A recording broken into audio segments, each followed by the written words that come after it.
Hello and welcome to Indus News live from Islamabad. I am Muneeb Hamid with the news of this hour. Let's begin with the headlines first.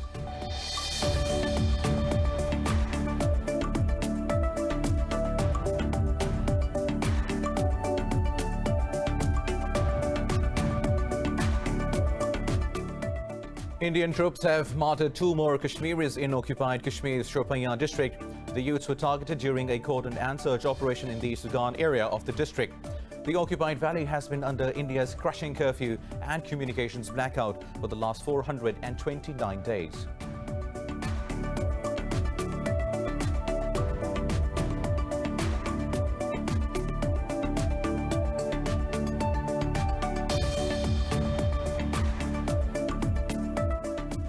Azerbaijan's envoy to Russia, Bulbul says the talks with Armenia are useless unless it changes its stance on the Nagorno-Karabakh region.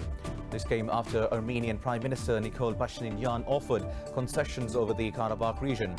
Earlier, Azerbaijan said it liberated 3 more villages and several strategic heights from Armenia during the fighting.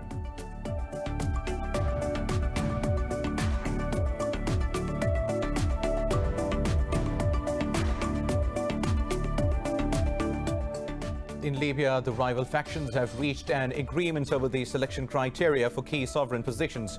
The delegations of the Libyan Supreme Council of State and the Tobruk-based House of Representatives signed the deal.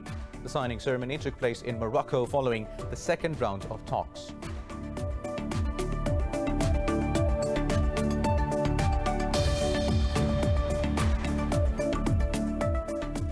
In Bangladesh, 4 Rohingya Muslims have been killed and dozens injured in a feud between 2 factions in Cox's Bazar refugee shelter. The Office of Refugee Relief and Repatriation Commissioner said 7 Rohingya have been killed and hundreds have been displaced in 3 days of clashes.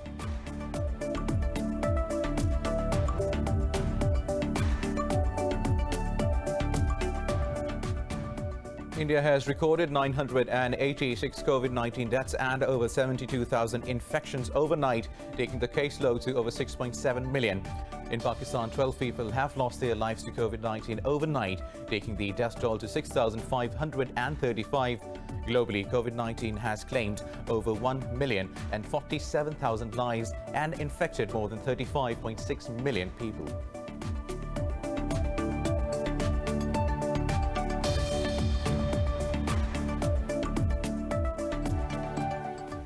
News in detail after a short break. Stay tuned.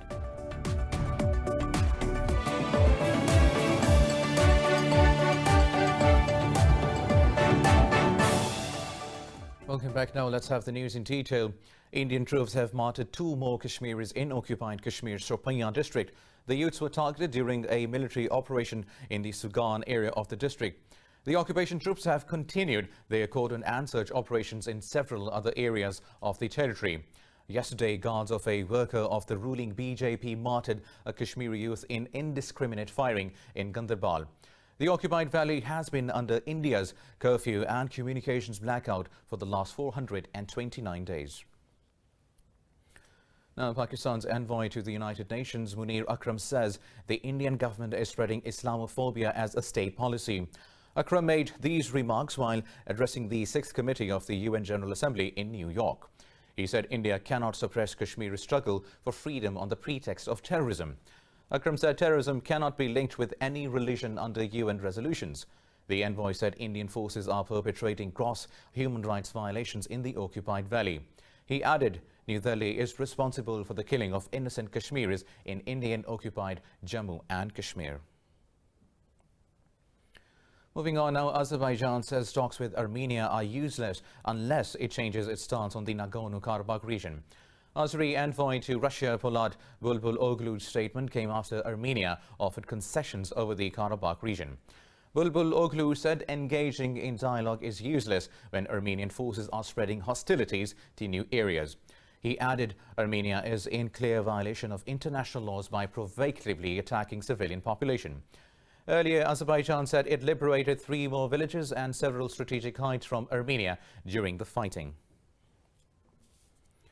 Meanwhile, Turkey says European Court of Human Rights at the request of Armenia lacks legal basis. The ECHR called upon Turkey and other countries to refrain from violating human rights in the Azerbaijan-Armenian conflict. Ankara criticized the court's decision of taking interim measures against Turkey. In a statement, Foreign Ministry spokesperson ALEXEI said ECHR's move damages the court's credibility. ALEXEI said the court did not consult with the Turkish government. He said the European court took decision being unaware of the realities on the ground. Now, in Libya, the rival factions have reached an agreement over the selection criteria for key sovereign positions. The delegations of the Libyan Supreme Council of State and the Tobruk-based House of Representatives signed the deal. The signing ceremony took place in Morocco following the second round of talks. The recent deal is related to the earlier 2015 Khairat agreement. It dictates the approval of 2/3 of the House of Representatives for the leadership appointments. Previously, most of the sovereign institutions were divided with 2 chiefs. Meanwhile, the death toll from a blast in Syria's northwestern town of Al-Bab has risen to 21. The local administration said at least 118 were injured in the explosion near a bus station.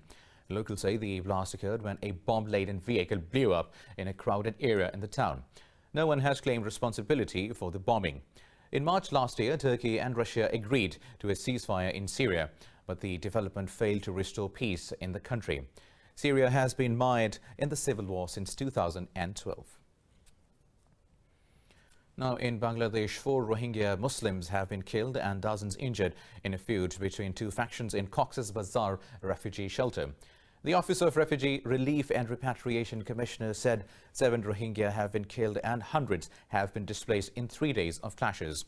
It said before the deadly clashes, law enforcement arrested 9 Rohingya on different criminal charges.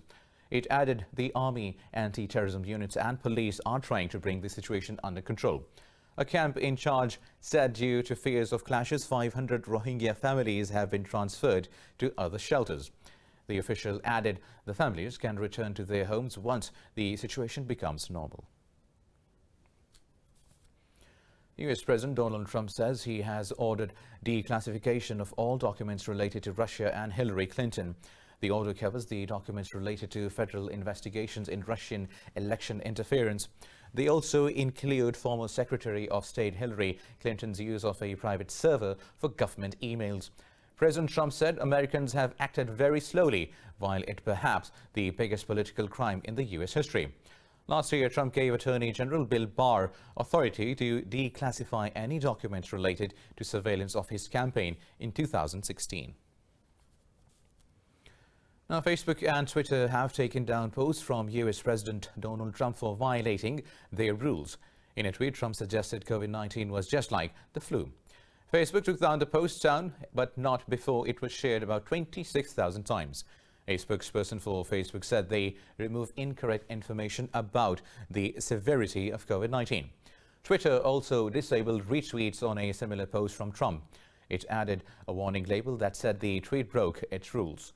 Earlier, Trump told Americans not to fear COVID-19 as he returned to the White House after a 3-night stay in the hospital. Beijing has slammed U.S. Secretary of State Mike Pompeo's accusations against China during his visit to Japan. Earlier, Pompeo strongly criticized Beijing over the East and South China Seas cybersecurity and China-India conflict. A spokesperson for the Chinese embassy in Japan said Washington needs to abandon its Cold War mentality. Calling the allegations lies, the spokesperson accused Pompeo of maliciously creating political confrontation. He said China has always advocated multilateral cooperation, openness, tolerance and transparency.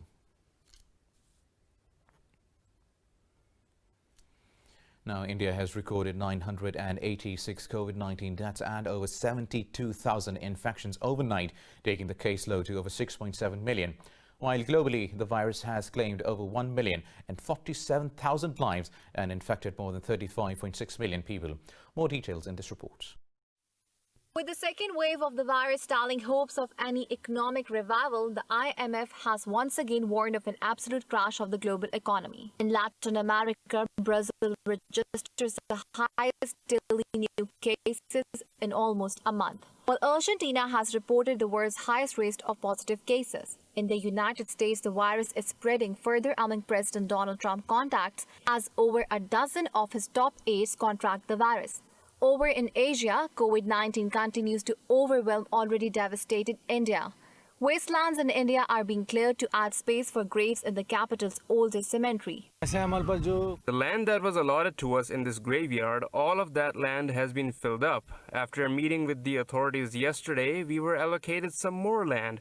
So this machine is here to clean up that patch of land and create some fresh space. Over in Europe, Spain has become the first Western European nation to surpass 800,000 total coronavirus cases, as Finland registered the highest number of infections in the last 24 hours. Holland has recorded the highest number of deaths. The World Health Organization says pandemic fatigue is raising levels of apathy. We think that this is a forgotten aspect of COVID in a sense that part of the challenges that we face is that this is an underfunded area historically. So when something like the current pandemic happens, we see the impacts maybe heavier in this area because of the past situation. Meanwhile, Russia's daily tally of cases rose to its highest since May. The Kremlin has imposed fresh restrictions in the capital city of Moscow. Meanwhile, in Pakistan, 12 people have lost their lives to COVID-19 overnight, raising the toll to 6,535. The Health Ministry says 624 people tested positive in the last 24 hours. The ministry added there are 8,528 total active cases in the country. It said out of over 316,000 cases, more than 301,000 have recovered so far. The ministry said over 138,000 cases have been detected in Sindh province, while over 100,000 have been reported in Punjab so far. The National Command and Operations Centre says 79 people across the country are on ventilators. More news coming up after a short break. Stay tuned.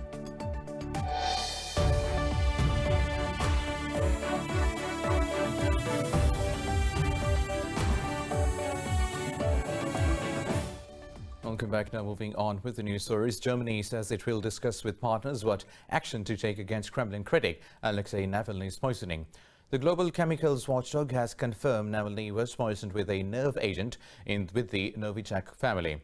A spokesperson for Berlin said Germany will discuss next steps in the Executive Council of Organization for the Prohibition of Chemical Weapons. He said any use of chemical weapons is a serious matter and cannot remain without consequences. Earlier, Navalny said Russian agencies poisoned him as a threat ahead of next year's parliamentary elections. The Kremlin denies any role in Navalny's poisoning. Now, Argentines protest in Buenos Aires against the International Monetary Fund to instigate talks for a new financing agreement. A $57 billion financing deal with Buenos Aires is up for negotiations. The protesters played drums outside the central bank building. People held placards reading IMF out. A mission from the IMF has arrived in the country to meet with officials from the Economy Ministry and Central Bank. A few weeks ago, Argentina completed a process of restructuring its debt to private creditors for $100 billion. Argentina is headed for an economic contraction of about 12% this year. The country remains stricken with economic recession for the third year in a row. Now, the governments of Mexico and Cuba say they have made all preparations ahead of the arrival of Hurricane Delta. It will make a landfall as an extremely dangerous Category 4 storm. The U.S. National Hurricane Center says the Hurricane Delta is continuing to rapidly strengthen.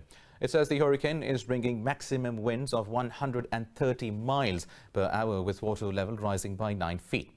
Local officials have ordered evacuations from the hotels of Mexican resort of Cancun.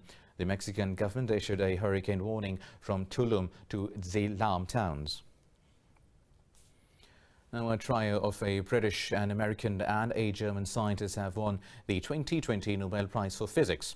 The Nobel Committee said it awarded Roger Penrose, Reinhard Gansel and Andrea Ghez for their discoveries about black holes. Secretary-General for the Royal Swedish Academy of Sciences, Göran Hansson, said the recipient's work has helped the revelation of the darkest secrets of the universe.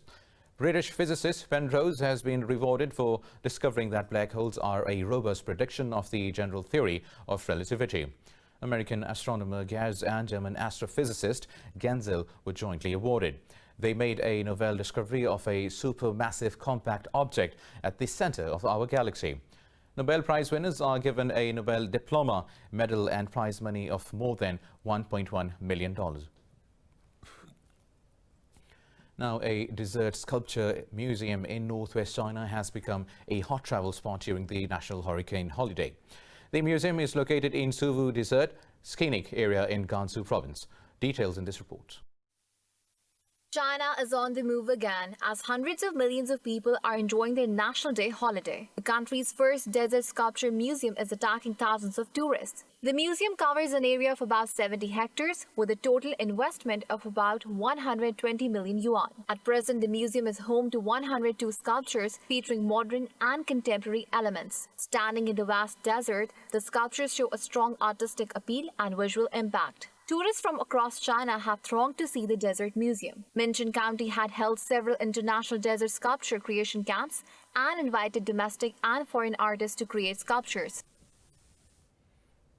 Now, Eddie Van Halen, one of rock music's greatest guitar players, has died of cancer at the age of 65. The US musician's death was announced on Twitter by his son. Eddie and his brother Alex formed the band Van Halen in 1970s with singer David Lee Roth and bassist Michael Anthony. The band released its eponymous debut album in 1979, shooting to number 19 on the Billboard chart.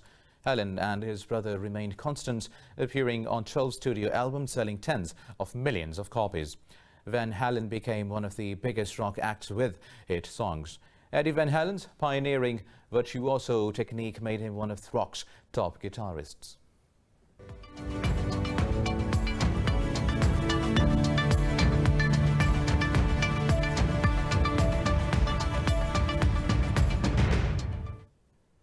Now, US aircraft maker Boeing has slashed its expectations for global passenger jet demand over the next decade by 11%.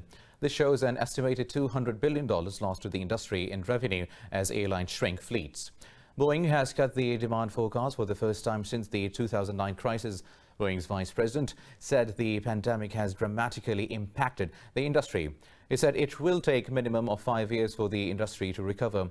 Hurst said the cut takes the value of 10 years' demand from $3.1 trillion to $2.9 trillion, or over 18,000 jets. Meanwhile, Boeing expected nearly 60% of deliveries in the first decade will be for replacements. Now, Asia-Pacific markets are trading mixed as investors pin hopes on positive local developments amid fears of looming fresh COVID-19 restrictions. The ASX 200 in Australia is leading with gains of over 1% following the government's budget announcement.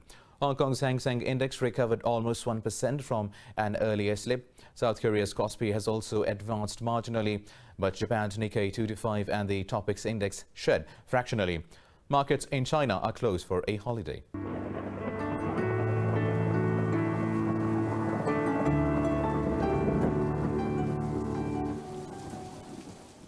Now let's have a look at the weather updates.